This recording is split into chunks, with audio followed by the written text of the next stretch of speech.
ప్రభుత్వంలో 1934 సంవత్సరంలో ప్రారంభమైన పులిగడ్డ అక్విడేట్ నిర్మాణ పనులు సుమారు 2 సంవత్సరాల 7 నెలల కాలంలో పూర్తి చేసుకున్నాయి. ఇక 1936 సంవత్సరంలో చల్లపల్లి శ్రీమంతు రాజా యార్లగడ్డ శివరాం ప్రసాద్ సహకారంతో బ్రిటిష్ అంపైర్ అధికారిగా ఉన్నటువంటి కూర్మ వెంకటరెడ్డి నాయుడు చేతుల మీదుగా అక్విడేట్ ప్రారంభమైంది. అయితే దివిసీమకు ప్రాణాధారమైన పులిగడ్డ క్యాంపెల్ అక్విడేట్ శిథిలావస్థకు చేరింది. దీంతో పులిగడ్డ అక్విడేట్ మనుగడ ప్రశ్నార్థకంగా మారింది.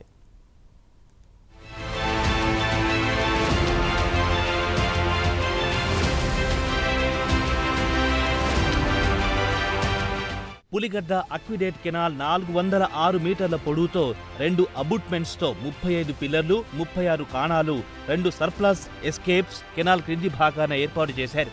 అంతేకాకుండా కెనాల్ పై నుండి కృష్ణానది లంక గ్రామాలను అనుసంధానం చేస్తూ వాహనాలు నడిచే విధంగా 4.85 మీటర్ల వెడల్పుతో స్లాబ్పై రోడ్డు మార్గాన్ని ఏర్పాటు చేశారు. వాహనాల వల్ల వచ్చే వైబ్రేషన్స్ ను తట్టుకోవడానికి అప్పటి టెక్నాలజీకి అనుగుణంగా బ్రిడ్జి కింది భాగాన 140 బేరింగ్ బాక్సులను అమర్చారు.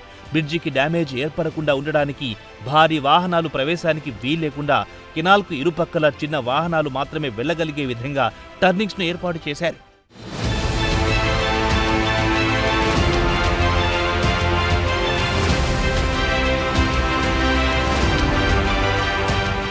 అక్విడేట్పై పులిగడ్డ పెనుమూడి నూతన బ్రిడ్జి నిర్మాణం జరిగే వరకు వాహనాల రాకపోకలు కూడా నడిచి రవాణా మార్గంగా సహాయపడింది. పులిగడ్డ పెనుమూడి బ్రిడ్జి నిర్మాణం తర్వాత వాహనాల రాకపోకలు నిలుపుదల చేయడంతో బ్రిడ్జిపై కొంత భారం తగ్గిందని భావించవచ్చు. నిర్మాణం చేసిన తర్వాత 40 సంవత్సరాలు నిరంతరం సేవలందించింది. అయితే సాగు తాగునీటి అవసరాలు గ్రహించిన అప్పటి అవనిగడ్డ శాసనసభ్యులు దివంగత మండలి వెంకట కృష్ణారావు ఆధ్వర్యంలో ఆధునికీకరణ పనులు చేపట్టి 2.40 మీటర్ల వెడల్పుతో కెనాల్ను పెంచారు. 1977 అధికారిక లెక్కల ప్రకారం అవనిగడ్డ, కోడూరు, నాగాయలంక 3 మండలాల్లోని 42 గ్రామ పంచాయతీలకు తాగునీటి అవసరాలు 70,000 ఎకరాలకు ప్రత్యక్షంగా, 22,000 ఎకరాలు పరోక్షంగాను సాగునీటికి నిరంతరంగా 88 సంవత్సరాల నుంచి పులిగడ్డ సేవలందిస్తోంది.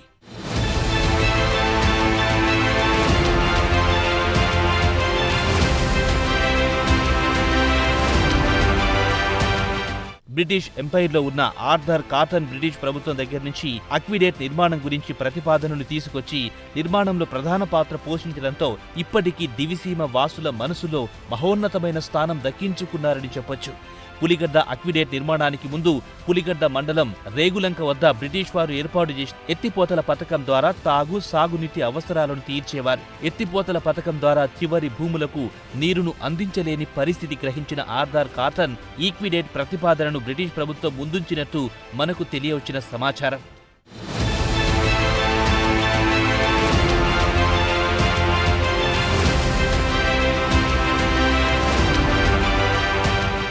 అక్విడేట్ నిర్మాణానికి ముందున్నటువంటి ఎత్తిపోతల పథకం చారిత్రక ఆనవాళ్లను మనం ఇప్పటికీ చూడొచ్చు. దాదాపు 9 దశాబ్దాల చరిత్ర కలిగిన అక్విడేట్ను ప్రభుత్వం చొరవతో మరమ్మతులు జరిపించి పటిష్టపరచాలని, అక్విడేట్ లేని రోజున దివిసీమలోని 3 మండలాల సాగు భూములు బీడుగా మారే ప్రమాదం లేకపోలేదు. అంతేకాకుండా దివిసీమ వాసుల దాహార్తిని తీరుస్తున్న ఏకైక మార్గం అక్విడేట్ దివిసీమకు దాహార్తిని తీర్చే మార్గం లేకుండా పోయే ప్రమాదం మున్ముందు దివిసీమ భవిష్యత్తును కాపాడే అక్విడేట్ను మరమ్మతులు జరిపించి భవిష్యత్ తరాలకు చారిత్రక చిహ్నంగా నిలపాలని పలువురు కోరుకుంటున్నారు.